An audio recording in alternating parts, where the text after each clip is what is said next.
বাংলাদেশ বেতার রাজশাহী। এখন শুনবেন স্থানীয় বাংলা সংবাদ। আসসালামু আলাইকুম। আজ বৃহস্পতিবার 22শে মাঘ, 16ই শাবান, 5ই ফেব্রুয়ারি। বাংলাদেশ বেতার রাজশাহী স্থানীয় সংবাদ পড়ছি আব্দুর রহমান মাসুম।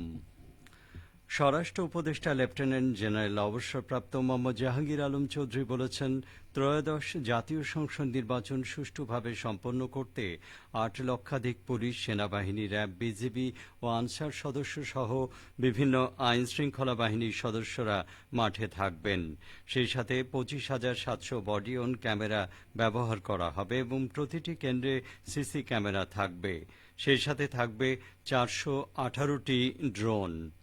গতকাল বিকেলে রাজশাহীর কারা প্রশিক্ষণ একাডেমি মিলনায়তনে আয়োজিত রাজশাহী বিভাগের বিভিন্ন দপ্তরের সরকারি কর্মকর্তা, আইনশৃঙ্খলা বাহিনীর সদস্যদের সাথে মতবিনিময় সভায় প্রধান অতিথির বক্তব্যে তিনি একথা জানান। তিনি বলেন, ত্রয়োদশ জাতীয় সংসদ নির্বাচন অবাধ, সুষ্ঠু, নিরপেক্ষ ও সুশৃঙ্খল পরিবেশে আয়োজনের জন্য প্রশাসনকে দায়িত্ব পালন করতে হবে। নির্বাচনে আইনশৃঙ্খলা প্রশ্নে কোনো আপোষ করা যাবে না। যদি কারো বিরুদ্ধে কোনো প্রকার পক্ষপাতিত্বের সংবাদ পাওয়া যায় তবে তার বিরুদ্ধে আইনগত ব্যবস্থা নেওয়া হবে। সততা, দক্ষতা ও পেশাদারিত্ব হবে প্রশাসনের মূলনীতি। এ সময় তিনি ডিসিদের উদ্দেশ্যে বলেন, সন্দেহভাজন বিশৃঙ্খলাকারীদের বিরুদ্ধে দ্রুত ব্যবস্থা নিতে হবে, যাতে তারা নির্বাচন ঘিরে কোনো প্রকার অপ্রীতিকর ঘটনা না ঘটাতে পারে। এ সময় রাজশাহী বিভাগের সকল জেলা প্রশাসক ও পুলিশ সুপারগণ উপস্থিত ছিলেন। জামায়াতের আমির ডাক্তার শফিকুর রহমান একদিনের সফরে আজ রাজশাহী আসছেন। রাজশাহীর ঐতিহাসিক মাদ্রাসা মাঠে 11 দলীয় জোটের নির্বাচনী জনসভায় তিনি অংশ নেবেন। রাজশাহী মহানগর জামায়াত এ তথ্য নিশ্চিত করেছে। আমিরের সফরসূচি অনুযায়ী বেলা 11টায় নওগাঁ, 12:30টায় চাঁপাইনবাবগঞ্জ, দুপুর 2:30টায় রাজশাহীর গোদাগাড়ী উপজেলায়, বিকেল 4:30টায় রাজশাহীর মাদ্রাসা মাঠে ও 6:30টায় নাটোর জেলায় আয়োজিত নির্বাচনী জনসভায় তিনি প্রধান অতিথির ভাষণ দেবেন। সেই সাথে দলটির মনোনীত প্রার্থীদের পরিচয় করিয়ে দেবেন।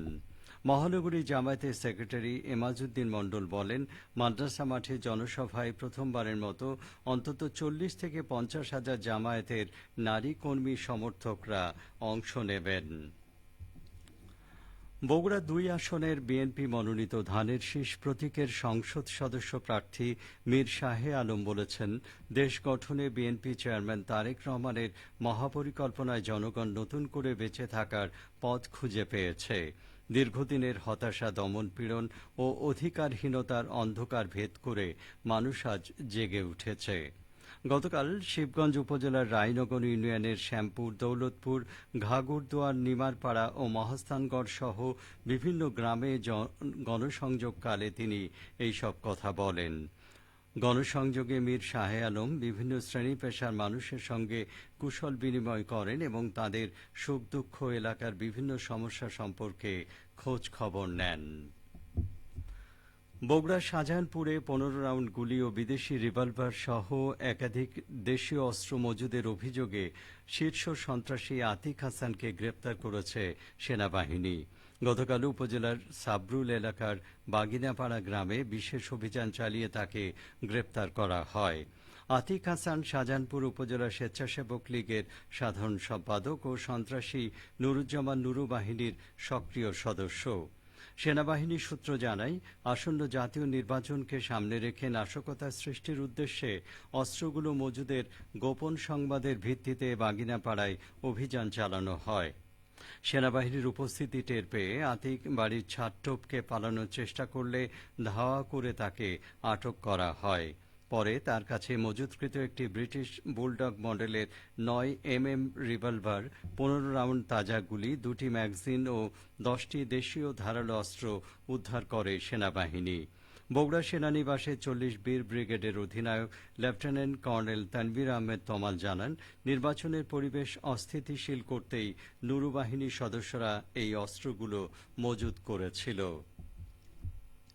সিরাজগঞ্জের তাড়াশে অবৈধভাবে কৃষি জমিতে পুকুর খননের অপরাধে একজনকে 2 লক্ষ টাকা জরিমানা করেছে ভ্রাম্যমাণ আদালত। গতকাল তাড়াশ উপজেলার কাউরাইলে এই অভিযান ও ভ্রাম্যমাণ আদালত পরিচালনা করা হয়। অভিযান ও ভ্রাম্যমাণ আদালত পরিচালনা করেন তাড়াশের সহকারী কমিশনার ভূমি ও নির্বাহী ম্যাজিস্ট্রেট AZM নাহিদ হোসেন। ভ্রাম্যমাণ আদালত সূত্রে জানা যায়, অভিযানে 2টি ভেকু মেশিন সহ মালিক কামরুল ইসলামকে আটক করে 2 লক্ষ টাকা জরিমানা করা হয়। এ সময় আর কখনো পুকুর খননে ভেকু ভাড়া না দেওয়ার মুচলেকা আদায় করে আটক মালিককে মুক্তি দেয়া হয়। সবশেষে আবহাওয়া। আজ সকাল 6টায় রাজশাহীতে তাপমাত্রা ছিল 12.5 ডিগ্রি সেলসিয়াস। এ সময় বাতাসে আর্দ্রতার পরিমাণ ছিল 97%। রাজশাহী ও পার্শ্ববর্তী এলাকায় আজ সূর্যোদয় হয়েছে সকাল 6টা 45 মিনিটে, সূর্যাস্ত সন্ধে 5টা 53 মিনিটে। সংবাদ শেষ হলো। আমাদের পরবর্তী স্থানীয় সংবাদ দুপুর 12টা 10 মিনিটে।